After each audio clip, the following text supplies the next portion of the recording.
আখি আসতে চলেছে নতুন একটা লুক নিয়ে আমাদের মাঝে। আখি শুধু বলছে আমি কটকটির লুক নিলাম। আসলে কি এটা কটকটির লুক?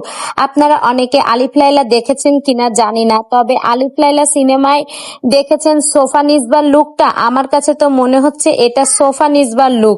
ছোটবেলায় যখন আমরা আলিফ লায়লা দেখতাম তখন সোফা নিসবাকে দেখে কিন্তু খুবই ভয় লাগতো। তো আখির এবারের লুকটা কিন্তু ঠিক ওই রকমই হয়েছে। আপনারা যে যে দেখেছেন একটু মিলিয়ে দেখবেন। আর আখির এই জুয়েলারিটা কিন্তু অসম্ভব সুন্দর। আখি এই নতুন লুক নিয়ে আমাদের মাঝে আসতে চলেছে। দেখো ড্রেসটা কেমন ব্ল্যাক কালার, আবার এই যে জুয়েলারিটা আসলেই কিন্তু আলিফ লায়লা সিনেমার সোফা নিসবার মতো হুবহু মিলে গেছে। তো আখির এই লুক দেখে আমার এতটাই ভয় লাগছে। আপনাদের কাছে কেমন লাগছে কমেন্ট করে কিন্তু জানাবেন। তো আখি কালকে যখন প্রথমে এই লুকটা নিয়েছিল তখন আমি ভাবতেছিলাম কার মতো লাগতেছে আর মনে করতে পারি না।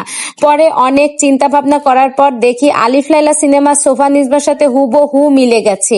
যেমন ব্ল্যাক কালারের ড্রেস তেমনি জুয়েলারিটা, তেমনি আবার হাতের নখগুলো ও অসাধারণ লাগছে আখিকে দেখে। কিন্তু অনেকটাই ভয় লাগছে। অনেক ছোট বাচ্চারা আছে আখির এই লুকটা দেখে কিন্তু রীতিমতো ভয়ও পেতে পারে। জানি না আখির ছেলে আয়াস বাবু আখির এই লুকটা দেখে কি ভাবতেছে।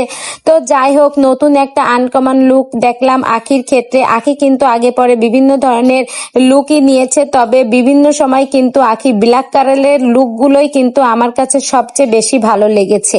তো আপনাদের কার কাছে কেমন লাগছে? আর এই যে জুয়েলারিটা দেখুন, জুয়েলারিটা কিন্তু অসম্ভব সুন্দর। অনেক আপুরা আছেন যে এই ধরনের একটা জুয়েলারি খুঁজতেছেন, তারা কিন্তু আখির দেখানো যে পেজ নাম্বার ওইটার মাধ্যমে যোগাযোগ করে কিন্তু এই রকম সুন্দর একটা জুয়েলারি নিয়ে নিতে পারেন।